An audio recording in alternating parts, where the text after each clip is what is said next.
Gloire à Dieu, nous allons continuer avec la quatrième partie sur la leçon, disons, sur notre cours Équiper le ministère apostolique 1. Donc, c'est le cours 4503. Je m'excuse, je ne l'avais pas mentionné dans les premières parties, mais c'est le cours 4503. Donc, nous allons continuer avec la leçon 3, la transcendance et les dangers et le danger des trois levains.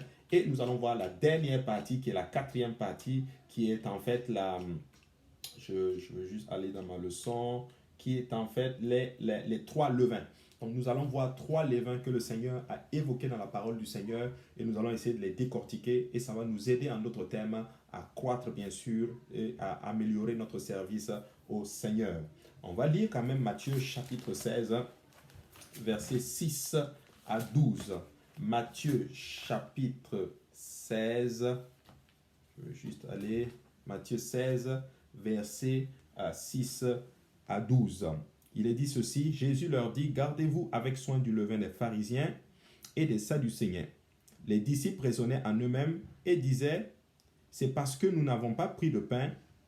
Jésus, l'ayant connu, dit, pourquoi raisonnez-vous en vous-même, gens de peu de foi, sur ce que vous n'avez pas pris de pain? Êtes-vous encore sans intelligence et ne vous rappelez-vous plus les 5 pains des 5000 hommes et combien de paniers vous avez apporté, ni les 7 pains des 4000 hommes et combien de corbeilles vous avez emporté? Comment ne comprenez-vous pas que ce n'est pas au sujet des pains que je vous ai parlé? Gardez-vous du levain des pharisiens et des sadducéens. Alors il comprit que ce n'était pas du levain, du pain qu'il avait dit de se garder, mais de l'enseignement des pharisiens et des sadducéens. Donc on voit ceci littéralement, Jésus est en train d'expliquer cela. Et dans Marc chapitre 8, plutôt verset 15, on parle aussi du levain, c'est un seul verset, nous allons le lire. Donc au verset 15, Jésus leur fit cette recommandation, gardez-vous avec soin du levain des pharisiens et du levain d'Hérode. Donc, on voit là que le Seigneur, il parle maintenant du levain et il caractérise le levain. Il dit qu'il y a le levain d'Hérode, le levain des pharisiens, le levain des sadducéens. Lorsqu'on prend bien sûr ces deux passages-là. Donc, Jésus nous avertit de nous méfier de trois types de levain. Donc, je le répète, le levain des pharisiens, le levain des sadducéens et le levain d'Hérode. Et ce sont ces trois levains que nous allons évoquer maintenant. Donc, on va parler premièrement du levain des pharisiens. Les pharisiens, ça voulait dire, c'est les séparés. Hein? Ils étaient composés de groupes religieux et politiques dans le Nouveau Testament. Hein? Ils insistaient sur le fait de garder la loi telle qu'elle avait été interprétée par les scribes. Donc, vous voyez, et eux, les pharisiens, c'était ça leur spécificité. Hein? On doit garder la loi telle qu'elle est. Amen. Hein? La façon que eux, ils l'avaient interprétée à eux, que les scribes l'ont interprétée, on doit la garder telle qu'elle. Ils sont devenus très rigides, très, mais vraiment rigides en ce qui concerne bien sûr la parole de Dieu.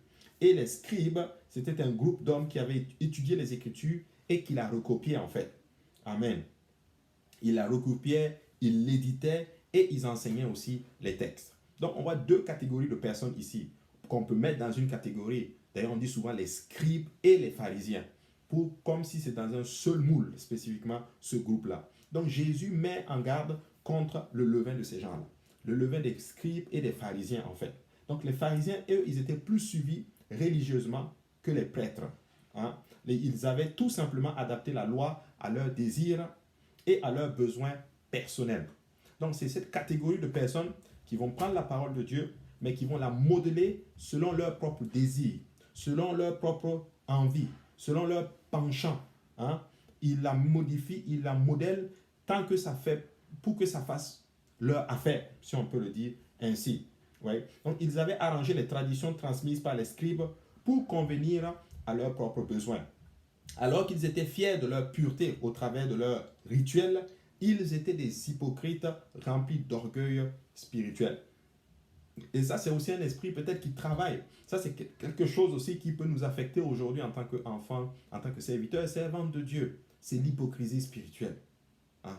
L'hypocrisie. C'est-à-dire qu'on fait des choses, on prêche des choses, mais on ne vit même pas la chose. en fait, on n'est pas ce qu'on prétend être. Amen. Et Jésus est en train de nous mettre en garde contre cela, contre l'orgueil spirituel, contre l'hypocrisie spécifique. Donc le levain des pharisiens, c'est l'hypocrisie et l'orgueil spirituel. Donc nous devons faire attention à cela. Matthieu chapitre 23, verset 1 à 39, on le voit, il l'explique. Je vous laisse lire ceci, c'est vraiment une belle lecture et ça va vous édifier. Donc Jésus a dit de ne pas être comme ces gens-là, de ne pas faire ce qu'ils faisaient, car ce sont des hypocrites. Amen. Donc Jésus nous met en garde. Et il voulait être, ces gens-là, plutôt les pharisiens et les scribes, voulaient être des gens vus. Ils étaient préoccupés par la foule et par l'opinion publique. Et c'est ça des fois qui peut malheureusement nous saisir, où nous arrivons à cette place où on s'occupe plus de l'opinion publique, où on s'occupe plus de l'opinion de la foule que de penser à l'opinion de Dieu. Qu'est-ce que Dieu dit en ce qui nous concerne? Et ainsi, nous devons faire attention à ce levain-là. Donc ce levain-là qui fait lever une pâte, il faut faire attention afin que un peu de ce levain-là ne vienne pas gonfler cette pâte, ou du moins ne vienne pas gonfler notre service à Dieu, ne vienne pas entacher notre service au Seigneur. Très important. Donc il n'y avait pas de place pour le théâtre ou la mise en scène dans le ministère. Ne permettez donc pas, alléluia, à l'hypocrisie de faire partie de votre vie. N'essayez pas d'être ce que vous n'êtes pas. Amen. Donc ça c'est important mes frères et sœurs. Et ce que nous sommes réellement, nous devons être volontiers aller auprès du Seigneur et qu'il nous demander vraiment de nous sonder et de nous connaître. Donc ça c'était pour le levain des pharisiens. Maintenant nous allons voir le deuxième levain qui est le levain des Sadducéens. Les Sadducéens représentaient les familles de la haute société d'Israël, l'élite. La majorité d'entre eux étaient de grands prêtres, des marchands et des aristocrates. Ça c'était les Sadducéens. Concernant la doctrine, ils reniaient la résurrection corporelle, ils rejetaient la tradition des anciens, ils étaient constamment en contradiction avec les pharisiens. Et ils sont l'élite, ils pensent qu'ils sont l'élite, donc toujours en contradiction avec les autres. Ils croyaient que seule la loi de Moïse, le Pentateuque, était obligatoire. En d'autres mots, si Moïse ne l'avait pas écrit, ce n'était pas de Dieu.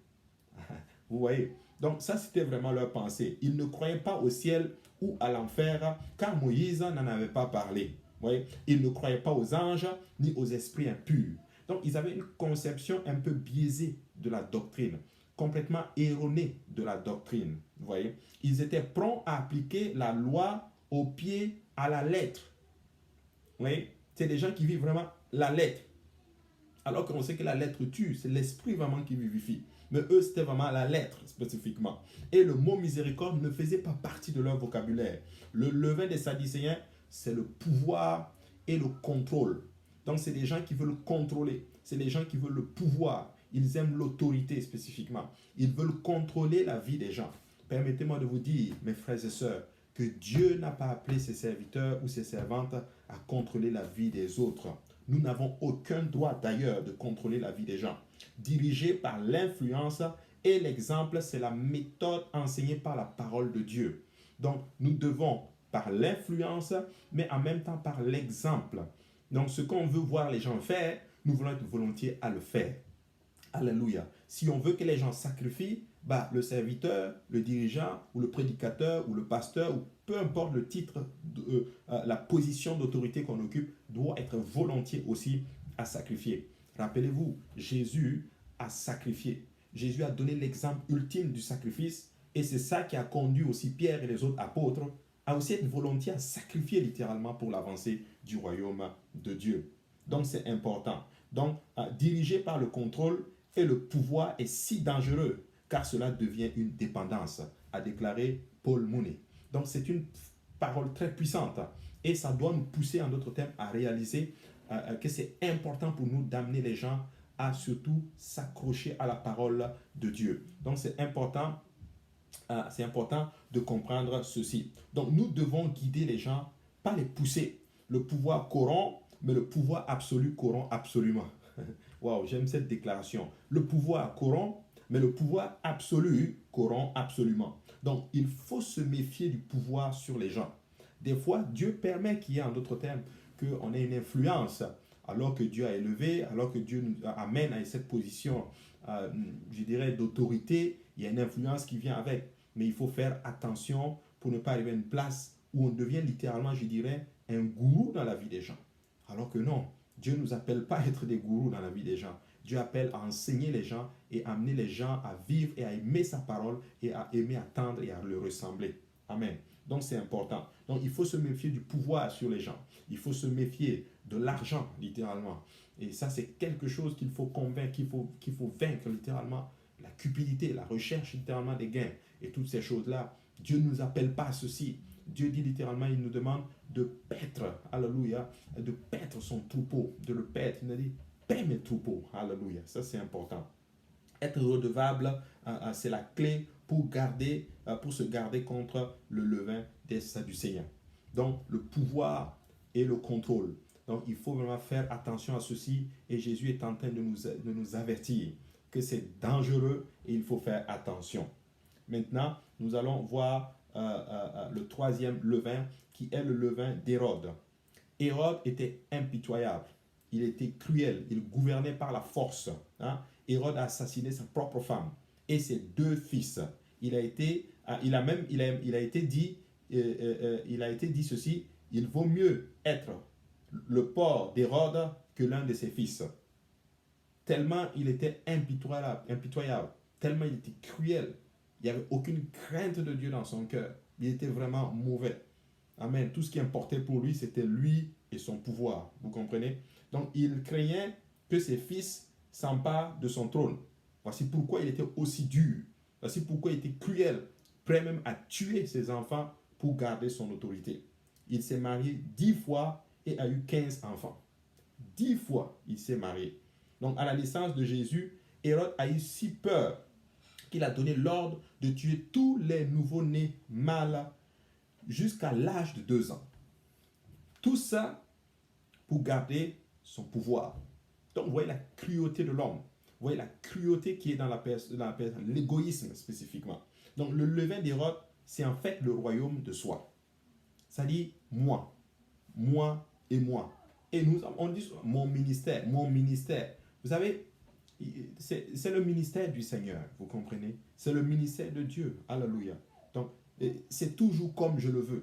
Comme moi je veux. Il faut que ça soit fait à ma manière. Et Jésus est en train aussi justement de nous mettre en garde contre ceci. Il dit ceci, c'est comme je le veux et pas autrement. Et si vous vous trouvez sur mon chemin, je vous détruirai. On peut résumer le levain d'Hérode par ceci. C'est comme je veux, et si vous n'êtes pas d'accord avec moi, vous disparaissez, je vous détruis. Vous comprenez? Donc nous devons faire attention aussi à cela. Hérode a tué tous ceux qui n'étaient pas de son avis ou qui constituaient une menace. Vous voyez? Donc nous devons élever les gens. Nous ne devons pas les détruire. Alléluia. Tout le monde n'est pas obligé d'être d'accord avec ce que nous disons. Tout le monde n'est pas d'accord. Nous avons des conceptions différentes. Et c'est ça qui fait la beauté en notre thème de l'humanité. C'est que Dieu a créé 7 milliards ou 8 milliards de personnes, je ne sais plus combien il y a maintenant, mais nous sommes tous différents, tous des avis différents. Mais si on est capable d'être ouvert à la vie de l'autre, bien sûr basé sur la vérité transcendante, là, alléluia, nous allons juste avancer et le royaume de Dieu va croître et le royaume de Dieu va vraiment manifester et refléter la gloire du Seigneur. Donc nous devons élever les gens. La fierté spirituelle et l'hypocrisie, l'envie du pouvoir et du contrôle et le fait d'être préoccupé par soi constituent 3 tentations majeures pour un prédicateur. Je le répète, l'envie du pouvoir. Et quand Dieu élève, c'est souvent littéralement ça. On arrive à cette place où on ne veut tellement pas perdre, ou du moins, je ne sais même pas comment appeler ça, cette autorité, je ne sais pas si on peut le dire ainsi.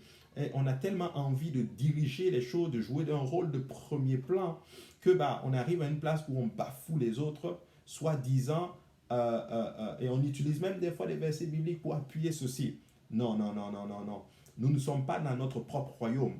Nous sommes dans un royaume et le royaume appartient à Jésus, c'est lui le roi et c'est à lui qu'on rend des comptes. Vous comprenez? Donc nos idées peuvent être valables, comme nos idées peuvent aussi ne pas être valables. Mais on doit être volontiers littéralement à accepter et à inclure tout le monde et à croître et à élever, en d'autres termes, aussi tout le monde.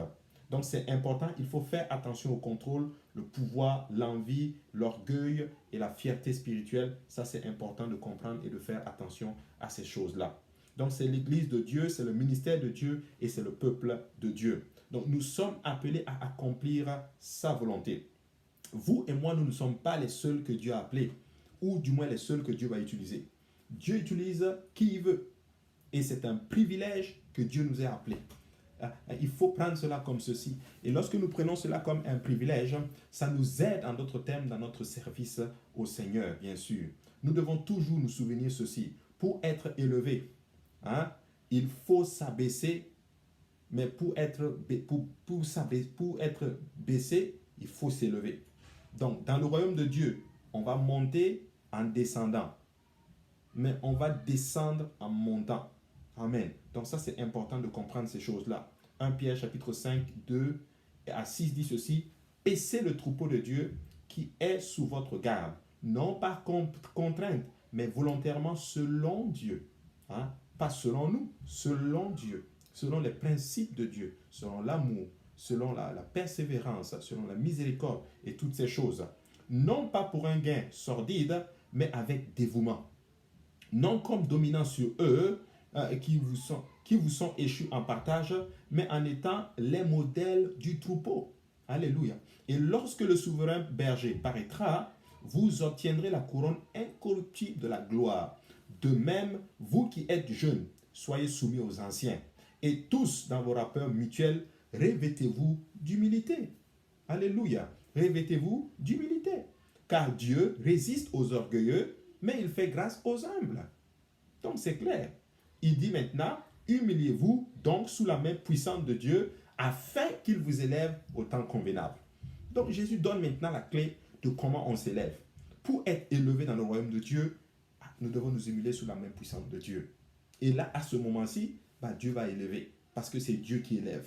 Vous comprenez? Donc ça, c'est important de comprendre ces choses-là. Donc le royaume de Dieu, c'est son royaume à lui, c'est lui qui a tout fait, c'est lui qui a versé de son sang pour, il élève qui il veut, il abaisse qui il veut, et c'est lui qui a établi les principes pour régir son royaume à lui. Vous comprenez? Et c'est différent de ce qui se passe dans le monde. Ainsi, si nous voulons réussir dans le royaume, nous devons faire attention à ces trois levains. Je vais encore résumer ces trois levains. Nous avons premièrement le levain des pharisiens. C'est en fait l'hypocrisie et l'orgueil spirituel. Le levain des pharisiens, c'est l'hypocrisie et l'orgueil spirituel. Ensuite, nous avons le levain des Sadducéens. Le levain du Sadducéen, c'est tout simplement quoi? C'est le pouvoir et le contrôle. Amen. Et le levain d'Hérode, c'est le royaume de soi. Trois choses qui détruisent un serviteur. Trois choses dont Jésus nous met en garde. Et par la grâce de Dieu, si nous mettons ces choses en pratique, nous allons juste faire des grandes choses pour la gloire du Seigneur. Donc ainsi se termine la troisième partie de la leçon 3 de équiper le ministère apostolique 1. Donc le cours, je vais juste aller repartir, le cours 4503. Donc la leçon 3, la transcendance et le danger des trois levains. Donc nous avons étudié, les 4 parties seront sur YouTube. Et avec cela, vous allez pouvoir, d'autres thèmes, suivre vos cours et répondre à vos questionnaires. Et par la grâce de Dieu, nous allons nous revoir très bientôt. Que le Seigneur vous bénisse, que la grâce du Seigneur soit avec vous. Nous allons prier pour clôturer cette leçon. Père, nous te rendons grâce, nous te bénissons, nous te remercions encore une fois pour ton amour. Merci Seigneur de nous avoir permis quand même d'enseigner ta parole. Nous prions maintenant que cette parole nous aide, qu'elle nous aide à grandir, à croître et à donner un meilleur service, qu'elle trouve une place dans nos cœurs, germe et produise des fruits et que ces fruits nous conduisent à la vie éternelle. Dans le nom de Jésus-Christ, nous prions. Amen. À très bientôt.